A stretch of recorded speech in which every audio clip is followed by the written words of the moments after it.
Hello दोस्तों, मेरा नाम है गोल्डी मजोका और मैं आप लोगों का स्वागत करता हूं आपके अपने यूट्यूब चैनल इंडियन मजोका पर। दोस्तों, कल मैं फेसबुक यूज़ कर रहा था, फेसबुक चला रहा था, वहाँ पर वीडियोस देख रहा था। स्लाइड करते हुए मुझे एक वीडियो दिखी, एक आदमी की वीडियो दिखी, वो कुछ बता रहा था। मैंने उस वीडियो स्क्रीनशॉट भी लिया, वीडियो रिकॉर्डिंग की थी, उस स्क्रीन रिकॉर्डिंग की थी उस वीडियो की। तो मैं आपको वो वीडियो दिखाऊंगा, उसके बाद हम बात करेंगे। बाकी वो बात कर रहा था हमारे भारतीय सनातन संस्कृति में जो 33 कोटि देवताओं की बात कही गई है, तथा तीन विशेष देवता, तीन विशेष भगवान ब्रह्मा विष्णु महेश की बात की गई है। वो कहना, उसका कहने का तात्पर्य सिर्फ वही था कि जो सनातन धर्म के देवता हैं वो गलत हैं। मैं पहले आपको उसकी वीडियो दिखा देता हूँ, आप पहले वीडियो देख लीजिए, जो जिसकी मैंने रिकॉर्डिंग की थी। आप वो वीडियो देख लीजिए, हम उसके बाद आगे की बातें करेंगे। धर्म में 33 करोड़ देवी देवता हैं। रोजी देने वाला अलग, बारिश बरसाने वाला अलग, पैदा करने वाला अलग। जो तीन बड़े बड़े खुदा माने जाते हैं हिंदू धर्म में, वो तीन हैं बड़े बड़े: ब्रह्मा, विष्णु, महादेव।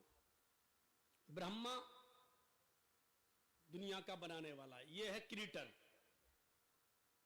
विष्णु ये है पैदा करने वाला, ये है पालने वाला। विष्णु ये परवरिश करता है, पालता है, रोजी रोटी देने वाला। और महादेव यानी शिव, ये है मारने वाले, ये है मारने वाले। लेकिन ऋग्वेद क्या कहती है? अहम ब्रह्मा अस्ति, अहम शिव अस्ति, अहम विष्णु अस्ति, अहम सूर्य अस्ति, अहम चंद्र अस्ति। मैं ही ब्रह्मा हूं, ये लीजिए, मैं ही ब्रह्मा हूं, मैं ही विष्णु हूं, मैं ही शिव हूं, मैं ही क्रिएटर हूं, दुनिया बनाने वाला मैं ही हूं। अहम विष्णु, मैं ही परवरिश करने वाला हूं, पालने वाला हूं। अहम शिव अस्ति, मैं ही मौत देता हूं। अहम सूर्य अस्ति, मैं ही सूर्य हूं। अहम चंद्र अस्ति, मैं ही चंद्रमा हूं। यानी रात निकालने वाला और दिन निकालने वाला भी मैं ही हूं। ये सब मेरे हुक्म के बगैर नहीं होते हैं, ये सब। दोस्तों, इस वीडियो में इसने कहा, शुरुआत में कहा कि हिंदू धर्म में 33 करोड़ देवता हैं। दोस्तों, पहली बात तो यह है, हमारे वेदों शास्त्रों में 33 कोटि देवताओं का नाम लिया गया है। 33 करोड़ का जिक्र कहीं पर भी नहीं आता है। 33 कोटि शब्द एक संस्कृत शब्द है, जिसका हिंदी में यदि व्याख्या की जाए तो जिसकी हिंदी में व्याख्या की जाए तो होता है प्रकार या श्रेणी। दोस्तों, 33 प्रकार के देवता बताए गए हैं। 33 कोटि अर्थात 33 प्रकार। कोटि का दूसरा शाब्दिक अर्थ निकाला जाए तो करोड़ बन सकता है, लेकिन संस्कृत शब्दों का उपयोग आवश्यकता के अनुसार किया जाता है। यहाँ पर इसका आवश्यकता कोटि अर्थात प्रकार में पड़ रहा है, तो हमारे 33 प्रकार के देवता बताए गए हैं। हमारे वेदों में, हमारे शास्त्रों में वर्णन आता है कि 33 कोटि देवता हमारे अलग हैं, और हमारे जो त्रिदेव हैं ब्रह्मा विष्णु महेश, वो अलग हैं। उन तीनों को अलग रखा गया है। दोस्तों, यहाँ पर वर्णन आता है कि 33 कोटि देवताओं में से 12 आदित्य, 8 वसु, 11 रुद्र और 2 अश्विनी कुमारों को मिलाकर 33 कोटि देवता मान्यता में आए हैं। दोस्तों, 12 आदित्यों में से अंशुमान, आर्यमा, इंद्र, त्वष्टा। दोस्तों, इंद्र त्वष्टा के बाद धाता, पर्जन्य, पूषा, भग, मित्र, वरुण, विश्वस्वान और विष्णु, इनको मिलाकर 12 आदित्य माने गए हैं। और 8 वसुओं में अप, ध्रुव, सोम, धर, अनिल, अनल, प्रत्युष और प्रभास आते हैं। और 11 रुद्रों में शंभु, पिनाकी, गिरीश, स्थाणु, भर्ग, भव, सदाशिव, शिव, हर, सर्व और कपाली को रखा गया है। और दोस्तों, दो अश्विनी कुमारों में नासत्य और द्रस्त को मान्यता दी गई है। दोस्तों, 12 आदित्य, 8 वसु और 11 रुद्र को मिलाकर तथा दो अश्विनी कुमारों को मिलाकर 33 कोटि देवता होते हैं। और ब्रह्मा विष्णु महेश, इनका अलग से व्याख्यान किया गया है। दोस्तों, उसके बाद ये कहता है कि जन्म देने वाला अलग, मारने वाला अलग, पालने वाला अलग, धूप देने वाला अलग, रात्रि करने वाला अलग और अन्न देने वाला अलग। दोस्तों, ये सभी देवता अलग नहीं हैं। इन देवताओं का स्वरूप बेशक अलग है। गजेंद्र मोक्ष में वर्णन आता है। गजेंद्र मोक्ष एक स्तुति है जो राजा गजेंद्र द्वारा, एक गजराज था, उसके द्वारा गाई गई थी। उसमें गजेंद्र मोक्ष में एक वर्णन आता है कि ये वर्णन आता है कि समस्त देवतागण ब्रह्मा शिव और समस्त देवतागण श्री हरि विष्णु के क्षुद्र अंश के द्वारा रचे गए हैं। दोस्तों क्षुद्र अंश का अर्थ होता है बहुत ही छोटा अंश। समस्त ब्रह्मांड और समस्त देवतागण श्री हरि के क्षुद्र अंश के द्वारा रचे गए हैं। दोस्तों इससे ये स्पष्ट हो जाता है कि समस्त देवताओं का जो स्वरूप है श्री हरि से ही उत्पन्न हुआ है, अर्थात हमारे ईश्वर केवल एक ही है, श्री हरि से सब उत्पन्न हुआ है। दोस्तों इसके द्वारा लोगों को भटकाया जा रहा है। हमारे वेदों में, हमारे शास्त्रों में कहीं पर भी वर्णन नहीं आता है कि हमारा ईश्वर, हमारे जो देवता है वो है ही नहीं। वास्तव में हमारे देवताओं को अलग अलग श्रेणी दी गई है, सभी को अलग अलग काम दिया गया है। ब्रह्मा जी ने सृष्टि के रचना का काम संभाला, विष्णु जी ने पालन का काम संभाला, पालन करता है, पालते हैं हम सबको, और श्री शिव जी ने, शंभुनाथ ने इस सृष्टि के संहार का काम संभाला। तो अन्य कार्य उन्हें, जिस प्रकार हमारे यहाँ पर डिपार्टमेंट बांटे जाते हैं, प्रधानमंत्री, राष्ट्रपति और उपराष्ट्रपति, इसी प्रकार सभी के डिपार्टमेंट बांटे गए। उन डिपार्टमेंट में जो मंत्री, जो अधिकारी काम करते हैं, उसी तरह देवताओं को भी काम दिया गया। दोस्तों श्री हरि का डिपार्टमेंट अलग हो गया, विष्णु जी उसका क्या कहते हैं उसे, परमपिता ब्रह्मा का डिपार्टमेंट अलग हो गया, और महेश जी का अर्थात श्री शिव जी का डिपार्टमेंट अलग हो गया, और इन्हीं सब के डिपार्टमेंट में फिर अलग अलग देवता भी काम करते हैं। ठीक वही प्रक्रिया हमारे यहाँ भी दोस्तों दोहराई जाती है। दोस्तों अब एक इसकी और छोटी सी क्लिप देखिए, और उसमें ये क्या कहता है वो भी मैं आपको अच्छी तरह समझाऊंगा।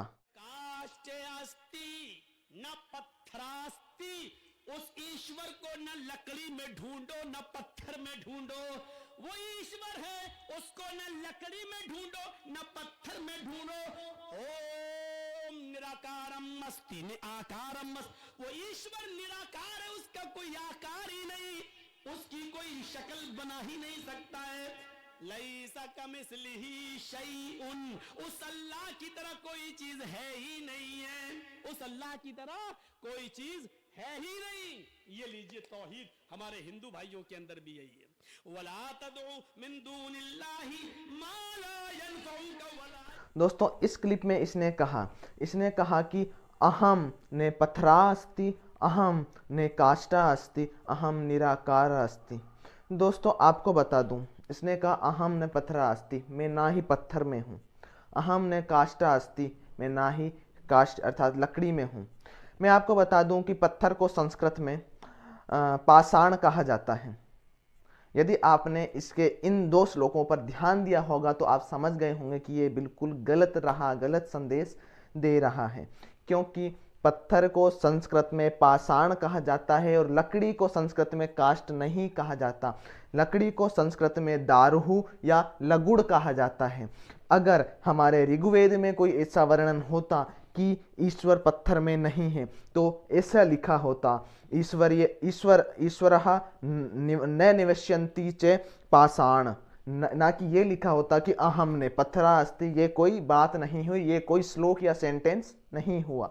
यदि ऐसा लिखा होता कि ईश्वर लकड़ी में निवास नहीं करता तो वर्णन आता कि ईश्वरः न चे दारुहु निवसन्ति, ईश्वर लकड़ी में निवास नहीं करता। लेकिन ऐसा कोई भी वर्णन, ऐसा कोई भी शब्द ऋग्वेद में, यजुर्वेद में, सामवेद में या अथर्ववेद में, हमारे चारों वेदों में से कहीं नहीं आता है।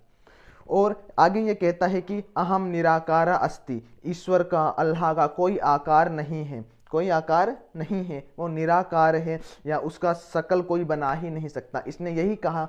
तो इसके बारे में श्रीमद् भगवत गीता में जो समस्त वेदों का, शास्त्रों का सार है, उसमें वर्णन आता है। और श्रीमद् भगवत गीता का प्रत्येक शब्द सत्य है, क्योंकि ये योगेश्वर श्री कृष्ण, परम सत्य श्री कृष्ण की वाणी है। वो श्रीमद् भगवत गीता के अध्याय 3, 7 और 8 में श्री कृष्ण ने विस्तार से वर्णन किया है, और अध्याय 3 और 4 में तो बहुत ही विस्तार से वर्णन किया है कि ईश्वर निराकार नहीं है, वो साकार है। दोस्तों भगवत गीता के अध्याय 7 में श्री कृष्ण कहते हैं, योगेश्वर श्री कृष्ण कहते हैं कि मैं अव्यक्त हूँ। दोस्तों अव्यक्त का अर्थ कुछ लोग कहते हैं कि निराकार होता है, लेकिन अव्यक्त का अर्थ निराकार नहीं होता। अव्यक्त का अर्थ होता है जो हमें दिखाई ना जाए दे, जो हमारे सामने व्यक्त ना हो। जिस तरह सूरज साकार है, जिसका स्वरूप है सूर्य का, यदि उसके सामने कुछ समय के लिए बादल आ जाएं, वो छुप जाता है, विलीन हो जाता है, वो अव्यक्त हो जाता है, वो हमें दिखाई नहीं देता। उसी प्रकार श्री कृष्ण कहते हैं कि मैं अव्यक्त हूँ, मैं स्वयं को छुपा लेता हूँ, किसी के समक्ष व्यक्त नहीं होता। और दोस्तों फिर आगे श्री कृष्ण जब विराट रूप दर्शन अर्जुन को दिखाते हैं तो कहते हैं, हे अर्जुन, मेरा यह स्वरूप बहुत ही इसे देख पाना इसे देख पाना असंभव है, मुश्किल है। बड़े बड़े ऋषि मुनि भी अपनी साधना से इस स्वरूप को नहीं देख पाते। तो दोस्तों यहाँ पर साक्ष्य हो जाता है कि ईश्वर निराकार नहीं है, वो साकार है। और दोस्तों श्रीमद् भगवत गीता के अध्याय 3 और 4 में भी वर्णन आता है। वहाँ से योगेश्वर श्री कृष्ण कहते हैं, तत्वदर्शी योगेश्वर श्री कृष्ण कहते हैं कि जिस प्रकार गर्भ में बालक झिल्ली द्वारा, गर्भ की झिल्ली द्वारा ढका रहता है, दर्पण धूल से ढका रहता है और अग्नि धुएं से ढकी रहती है, उसी प्रकार मैं स्वयं को योग माया के द्वारा ढक लेता हूँ और किसी के समक्ष नहीं आता। किंतु सृष्टि के निर्माण और इसके विनाश के लिए मैं समयानुसार जगत की सृष्टि एवं प्रलय के लिए अपने आप का निर्माण करता हूँ, स्वयं का स्वरूप धारण करता हूँ। दोस्तों हमारा कोई भी वेद, कोई भी शास्त्र एक दूसरे के विरोध में बातें नहीं करते हैं, बल्कि अगर ऐसी कोई बात आती भी है, उनके एक दूसरे के विरोध में बात आती भी है, तो दोस्तों उसके पीछे कोई कारण छुपा होता है, कोई ना कोई कारण जरूर होता है। और दोस्तों कई धर्म विरोधी तत्व हैं, धर्म विरोधी वृत्तियां हैं जो हमारे शास्त्रों के विरुद्ध बातें कहते हैं, लोगों को गलत बताते हैं। और आजकल हमारे शास्त्रों का पूर्ण ज्ञान लोगों के पास नहीं है, जिसके कारण हमारे सनातन संस्कृति के जो लोग हैं वो उनकी बातों को सच मान बैठते हैं। तो ऐसे में हम सभी ग्रंथ, सभी वेद नहीं पढ़ सकते, तो हमारे पास श्रीमद् भगवत गीता तो है। श्रीमद् भगवत गीता ज़्यादा बड़ा ग्रंथ नहीं है, मात्र 18 अध्याय और 700 श्लोकों से वर्णित है। उसे पढ़िए, उसमें समस्त वेदों, शास्त्रों और पुराणों की व्याख्या दी गई है, जो योगेश्वर श्री कृष्ण के मुख से कही गई थी। उसमें लिखी हुई कोई भी बात गलत नहीं हो सकती। तो दोस्तों आज के लिए बस इतना ही। इसकी बातों को गलत साबित करना था, आपको सत्य दिखाना था। तो अगर वीडियो अच्छी लगी हो तो वीडियो को लाइक कर दीजिए, चैनल को सब्सक्राइब कर दीजिए और वीडियो को पूरी देखने के लिए बहुत बहुत धन्यवाद।